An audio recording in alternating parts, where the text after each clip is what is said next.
Hi, I'm Chief Master Sergeant Jim Hotailing, the 11th Command Chief of your Air National Guard. And today we're going to discuss to you the new Air National Guard Enlisted Evaluation System. This Enlisted Evaluation System is an overarching product that includes the Airman Comprehensive Assessment Forms and the EPRs. And for you in the Guard, and for a majority of us, over 70% of you in the Guard, this will be brand new. The intent of this video is to kind of walk you through step by step some of the overarching intent and then some of the nuances of what each form will bring you as you begin to look at this. Keep in mind, this will not answer all of your questions. We will come out with interim guidance. We will come out with the actual policy as each form rolls out. We are here to set you up for success. This is the first in a series of videos that we will produce for you to help set you up. And with me, my subject matter expert from your Air National Guard A1 is Senior Master Sergeant Andrew Baer. Andy, welcome. And I know that a lot of this is technical in nature, but we will walk through this together so that we can set the folks up out in the field for maximum success. And for everybody out there to understand that Sergeant Baer was my subject matter expert at the table when all three of the components, the active, the reserve, and the Guard, set to establish the new EPRs. So for the last 18 months, Andy has been the face of the Air National Guard, representing you and our interests there. At every step of this journey that we took, he made sure that our guidance from the Office of the Command Chief was placed into the development of the form. And today we will start to reveal what each one of these blocks in the form actually is designed to do. So Andy? Great.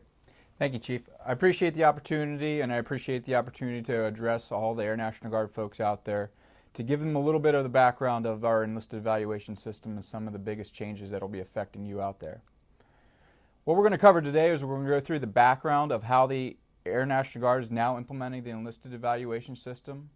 We're going to talk about the implementation plan. We're going to cover two distinct plans, one for our drill status guardsmen technician personnel who will follow the biennial static closeout date schedule, and the other is our migration schedule for our Air National Guard AGR members and Stat Tour folks. Then we're going to go into a little bit in-depth conversation on the Chief Master Sergeant evaluation, the Air Force Form 912, which was just recently deployed. We're going to talk about the Airman Basic through Tech Sergeant evaluation, the Air Force Form 910, and give you a glimpse of what to expect when we go and release that form. Finally, we're going to talk about the Master Sergeant through Senior Master Sergeant evaluation, or the Air Force Form 911, and we're going to cover some of the blocks that will be answered throughout this briefing.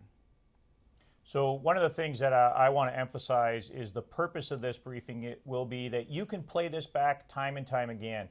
And if you're only interested in the Air Force Form 910 and everything that's there, we'll make sure that the video is designed to where you could fast forward it just to the things that are important to you at that moment in time.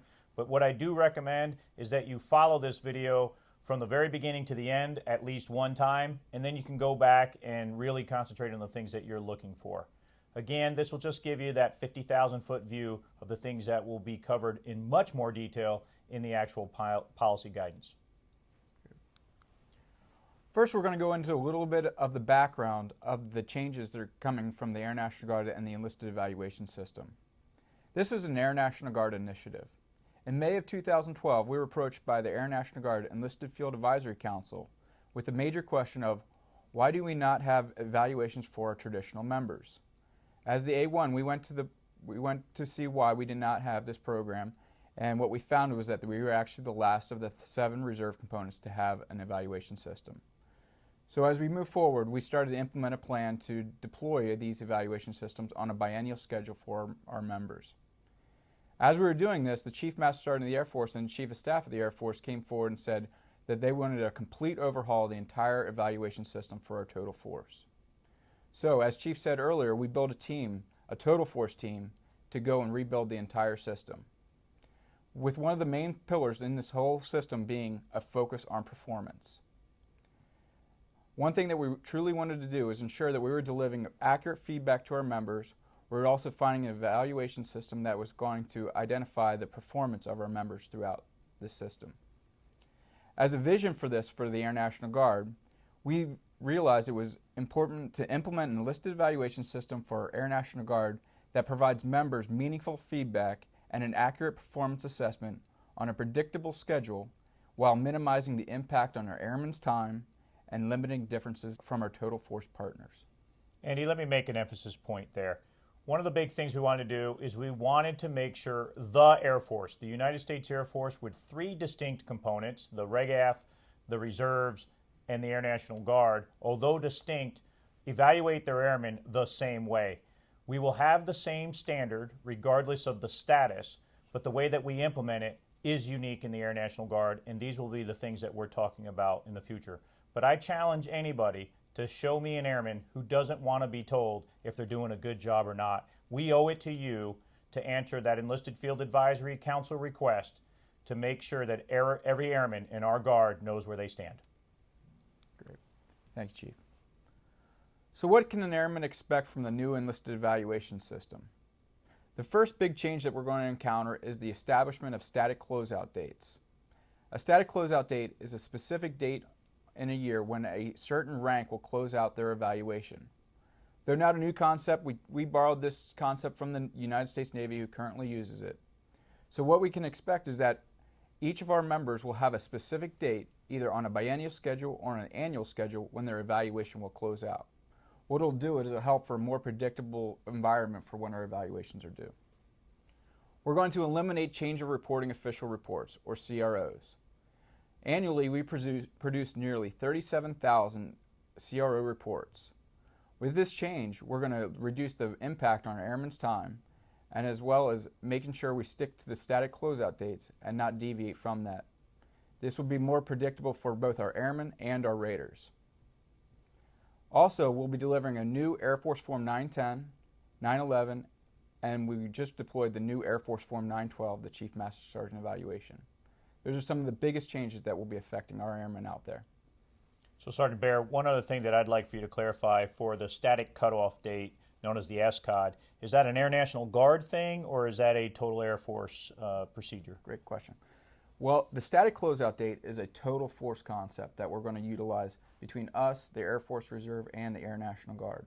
So as we go forward, you'll find out that May 31st of 2015, all Chief Master Sergeants in the entire Air Force closed out on that date. And I think that's critically important for all of us to understand that the Air Force with the three components will close out every rank on the same date across the force.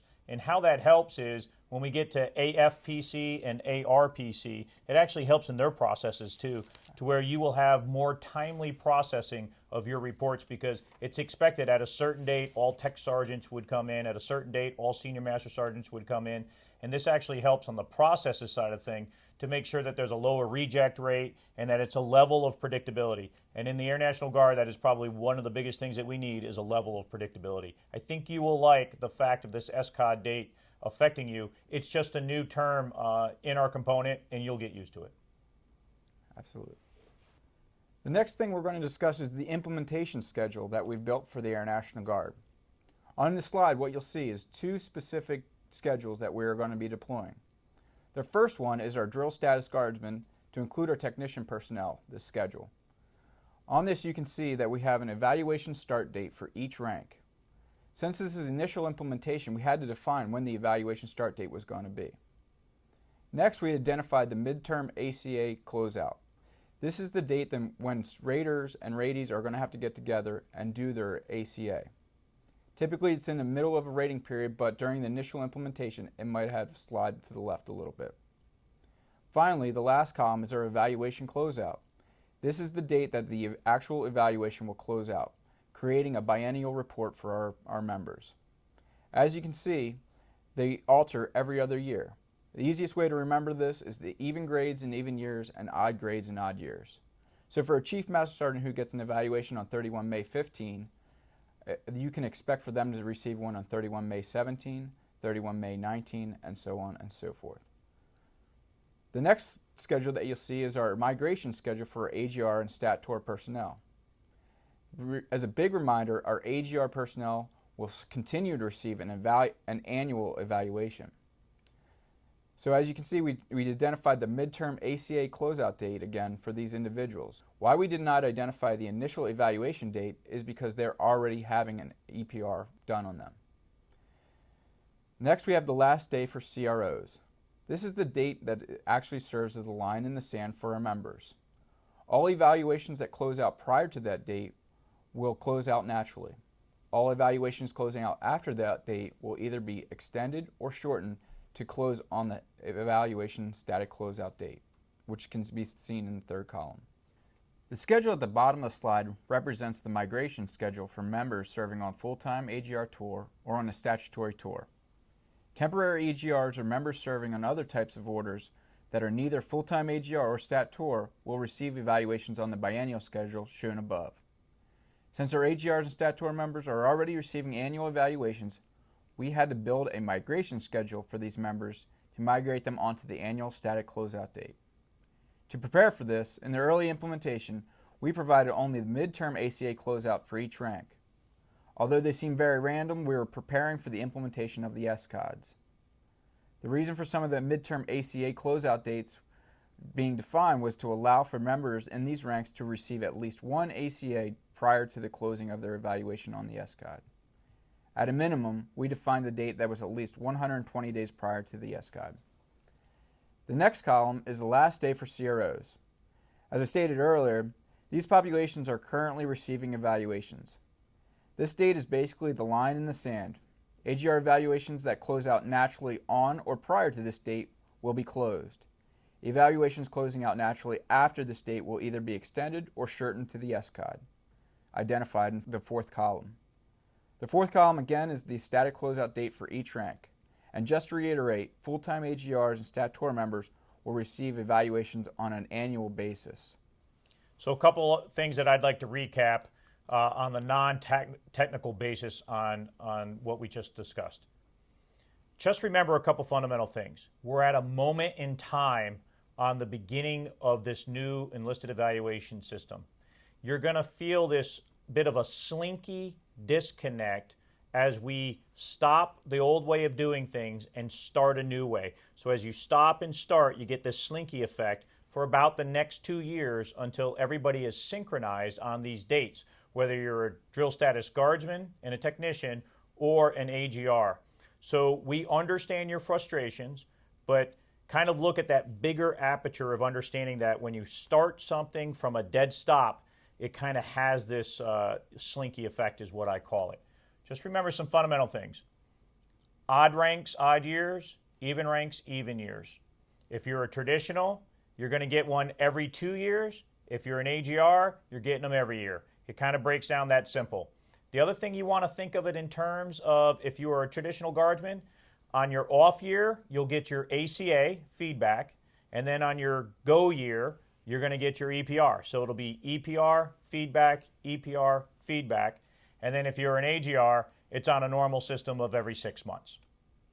Next, what we're going to move into is really breaking down each one of the forms so that you can better understand them. The first one is the newest form, the Air Force Form 912 for our Chief Master Sergeants. Andy? This is the new Air Force Form 912 that was recently deployed. As you can see in Section 1, the form asks for rating identification data. This is the typical personal information that we ask of all members on an evaluation. As we go through this, you'll see areas that were added, such as satisfactory service for our Air Reserve component members. We also have the period of the report, which we identified earlier on our schedules, and the number of days supervision, as well as the high-year tenure, which for Air National Guard members will be the date a member turns age 60. In Block 13, we ask for the duty title. This duty title can be found on your unit manning document, which most raters have. So, Sergeant Bear, I'd like for you to emphasize what I believe are 3 of the primary blocks that would be new and most impacting to our guardsmen again. Block 9, I want you to confirm that all guardsmen, regardless of status, will put in SAT service dates. That's correct, Chief. Okay. As the total force went forward, we decided that the total active federal military service date for the REGAF was most important, where for the ARC members, it was satisfactory service. Okay, and could you explain Block 12 again? Absolutely. Block 12 is high-year tenure. For active duty and reserve members, they have a higher tenure date that's associated with the rank and the number of years of service. We do not have that in Air National Guard, so our higher tenure date for all enlisted members is the date they turn age 60. Okay, makes sense to me. Now, I know that as I was supervising and growing up through the ranks, it was sometimes difficult to really define the duty title of members. In particular, some of the uniqueness that we have in the Air National Guard when it comes to you have a technician that does a particular job on a PD and maybe another job, say they were a first sergeant, on military status. This form is a military form. And where do you go to find the military duty title? Absolutely. This is the duty title for the military position that the member occupies. This will be found on the unit manning document, and it's able to be updated by raters or even commanders if they need to change that duty title. Okay, great. Thank you.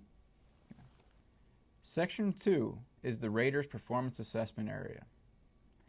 This is a section where the rater will be able to provide comments of the chief's performance over the period of report. There is an option to enter 4 lines. A minimum of 1 line is required when referring a report.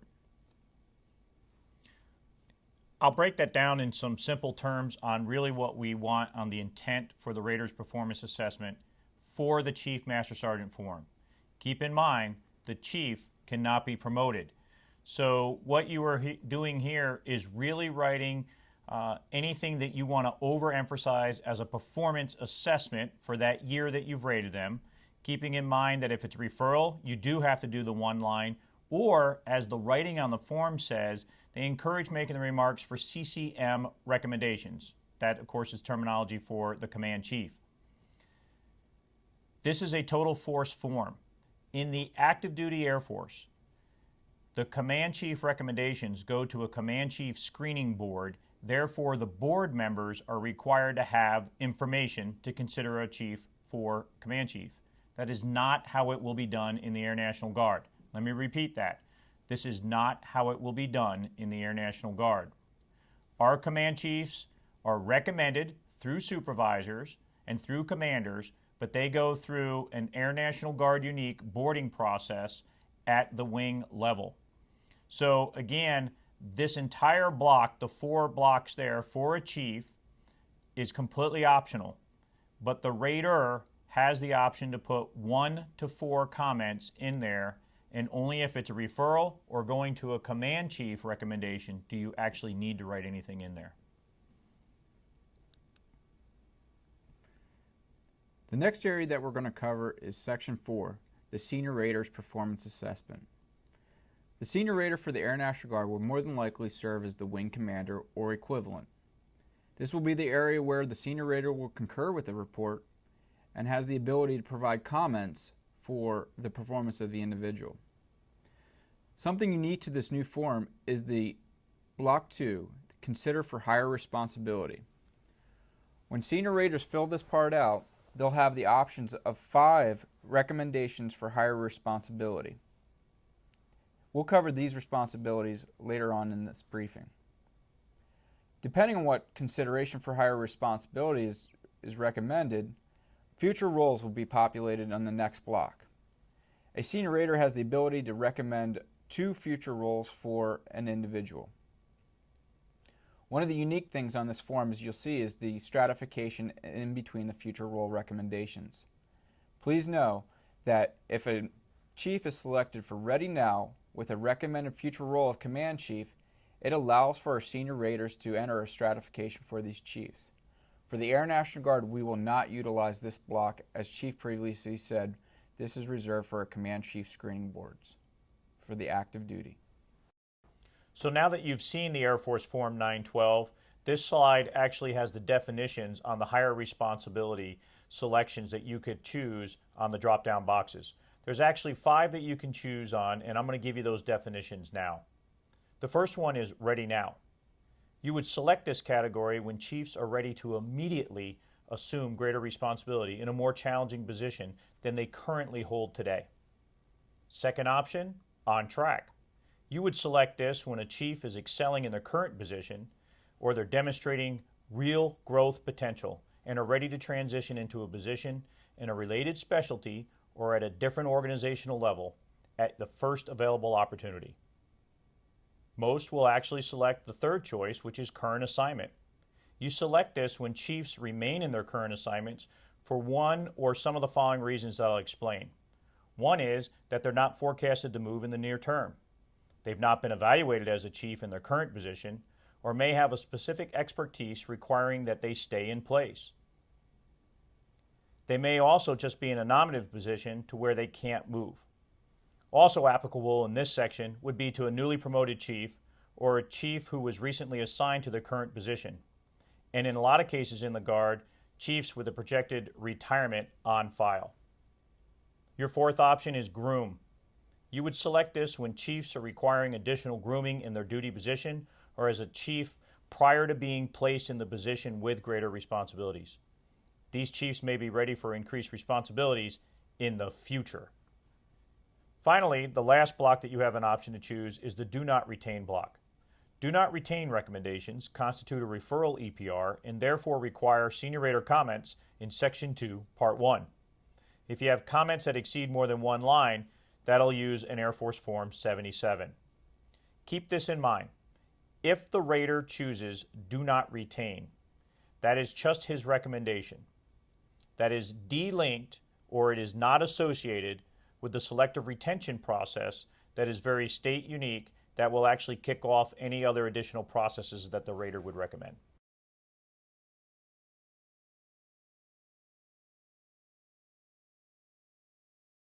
This is the front of the new Air Force Form 910.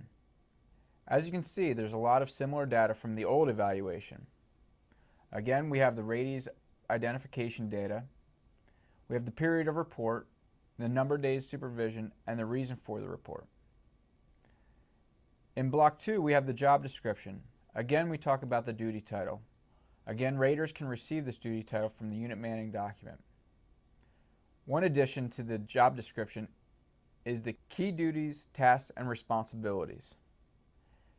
Raters can receive this information from the CFETP or their local Air Force Form 797s, the local checklists.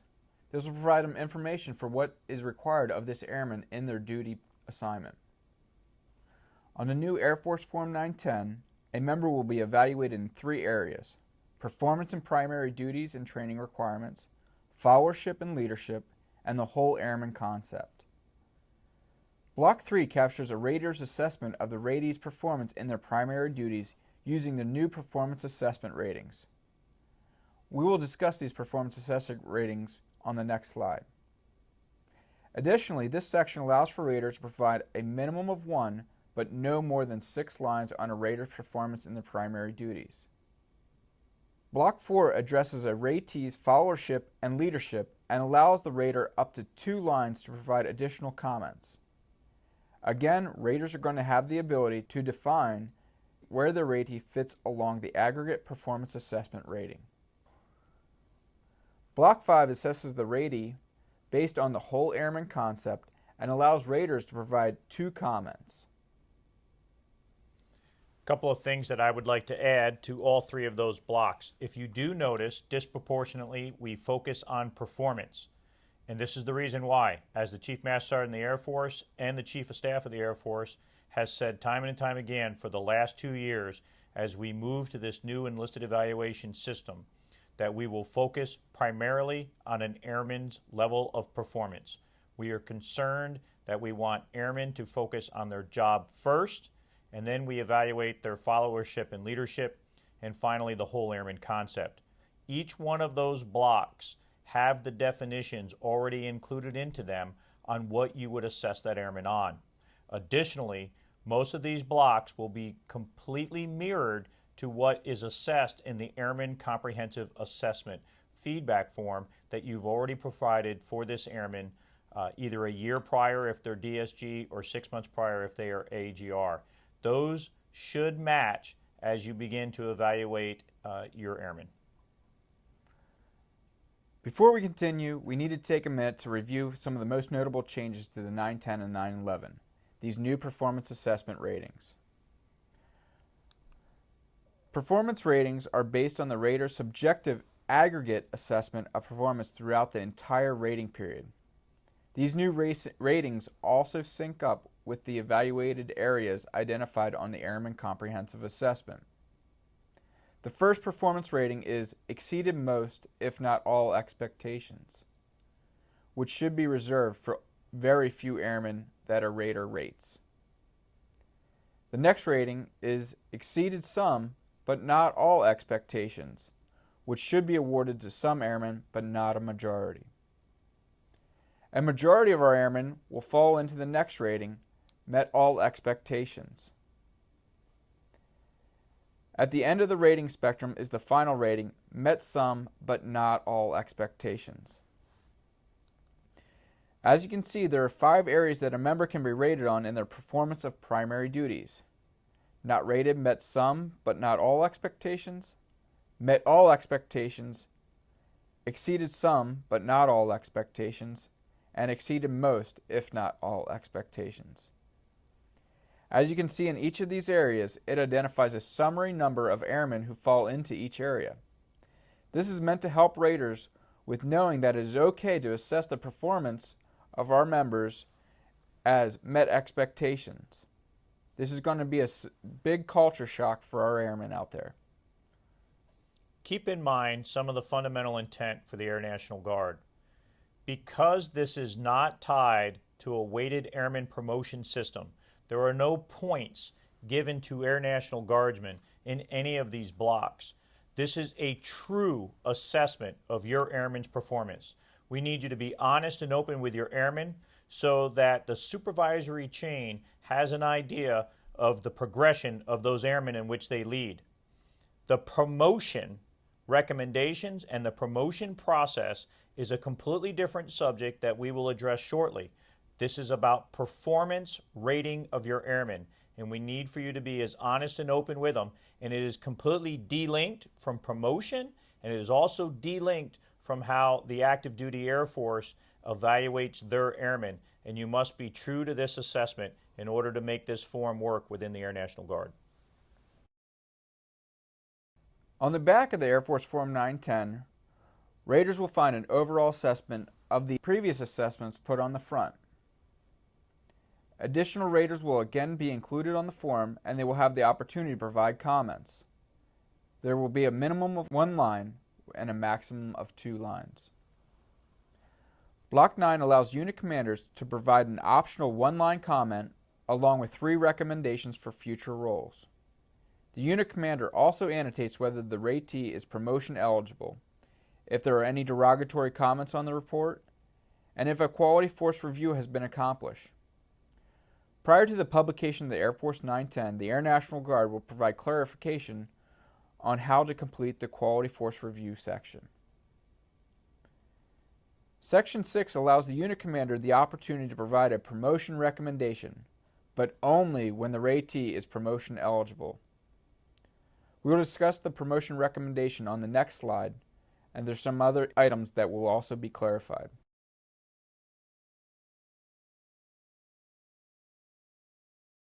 I would like to talk to you about your promotion recommendation definitions on the back of the Air Force Form 910. There's 5 distinct definitions that we can utilize for your drop-down boxes. The first is promote now. The promote now is a recommendation for immediate promotion based on the performance that far exceeds the Air Force standard and expectations. This is reserved for only your elite performers who perform well above other airmen in their peer groups. Keep in mind that regular Air Force airmen receiving a promote now will get a significant promotion advantage over their peers in the WOPS testing system. How we will utilize this in the Air National Guard is this is how you signify who really is the top person for consideration onto a board. The next block is must promote. This is recommended for accelerated promotion based on a stellar performance well above the established standards and expectations. This is designated for outstanding performers who perform at a level higher than their peers. This would give a distinct promotion advantage if you had this. The promote. The promote recommendation is based on performance at or above the Air Force standards and expectations, and this should be for a majority of airmen and at the level commensurate with all their peers.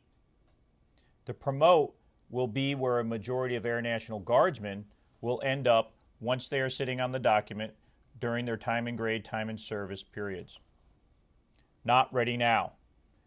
not considered ready for promotion at this time based on the needs of additional grooming in their current grade, or when an airman may require specific attention with regard to performance of the established Air Force standards and expectations.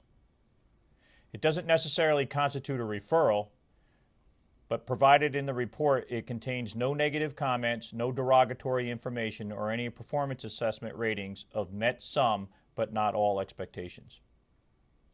The Do Not Promote block. This block is checked when it's not recommended for promotion based on unacceptable performance, failure to adhere to the Air Force standards and expectations, or actions that may be incompatible with the continued Air Force service that we expect of our airmen.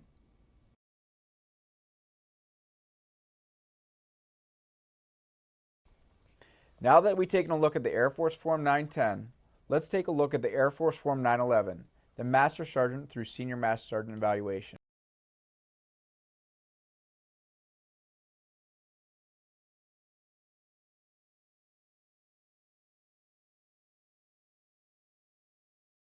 Personal information of the individual. As we fill out this section, we'll get to Block 7, which is Senior Rater Identification.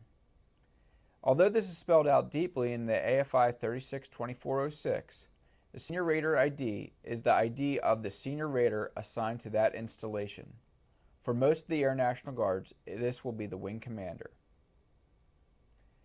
In Section 2, we once again talk about job description. We will provide the duty title and again explain what the key duties, tasks, and responsibilities of the Senior NCO is. On the new Air Force Form 911, a member will be evaluated in two areas: performance and leadership, primary duties, followership, and training, as well as the whole airman concept. In this area, again, raters are going to be able to provide an assessment of where the individual falls along the rating assessment. Raters will be required to add comments, a minimum of 1 line and a maximum of 8 lines, as it relates to performance in their primary duties. Section 4 is the whole airman concept. Again, raters will have the ability to mark on the assessment ratings. In this area, the raters will be able to provide a minimum of 1 line with a maximum of 2 lines.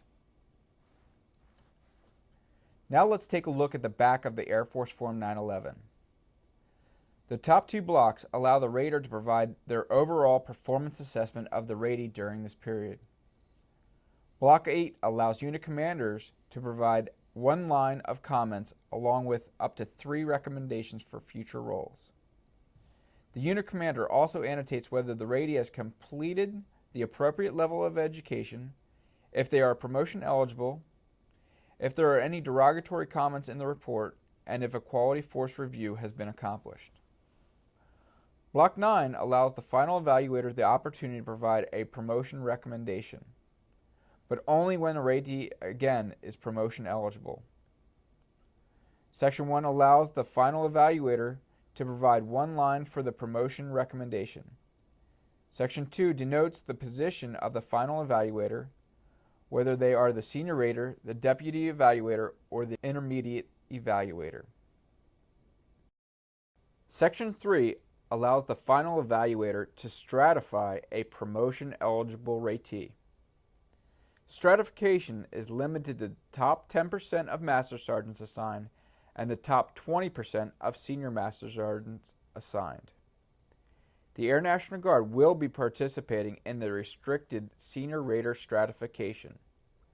For example, a wing commander or equivalent can only stratify 10% of the assigned Master Sergeants or 20% of the assigned Senior Master Sergeants. No more than that. We will discuss this more in depth on the next slide. As I just mentioned, Senior Rater endorsement is now restricted to the Senior Rater's top 10% of promotion-eligible Master Sergeants and the top 20% of promotion-eligible Senior Master Sergeants.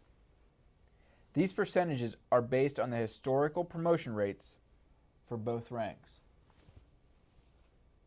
Stratification, or a hard strat, is at the discretion of the Senior Rater.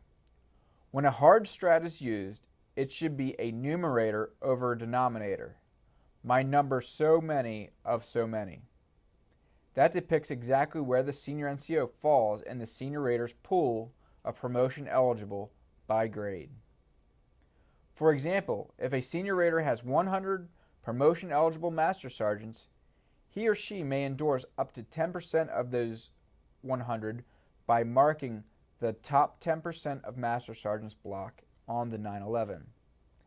Plus, they can provide a hard strat in their push line like my number one of 100 master sergeants if they so desire.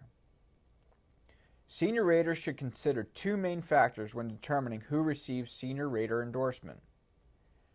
They should consider the ratie's history of sustained performance, as well as their potential to serve in the next higher grade.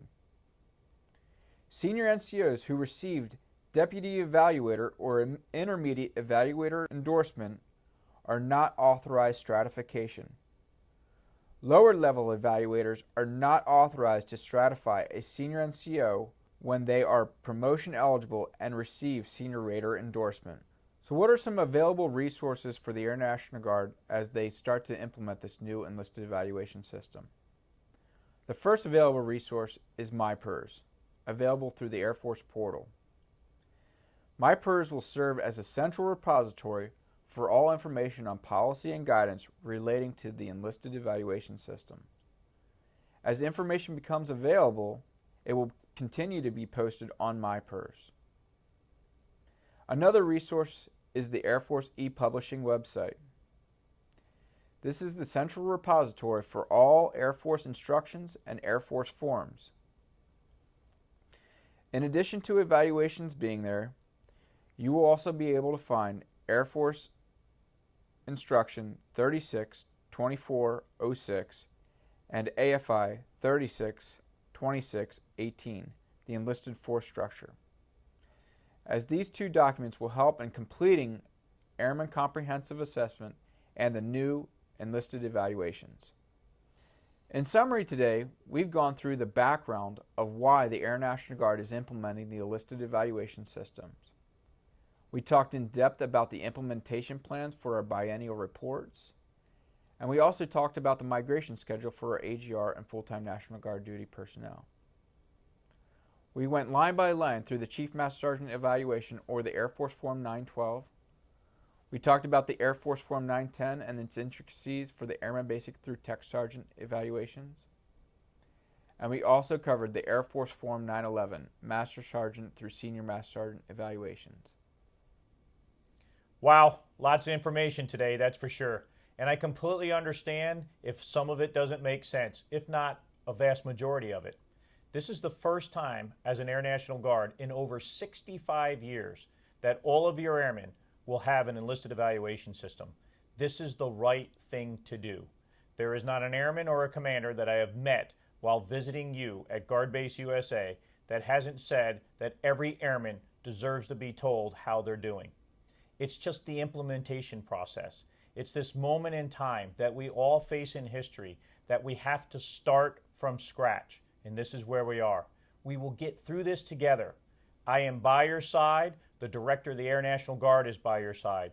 We are supported by the United States Air Force. Have faith in your leadership. It is because of you that the Air National Guard is always on mission.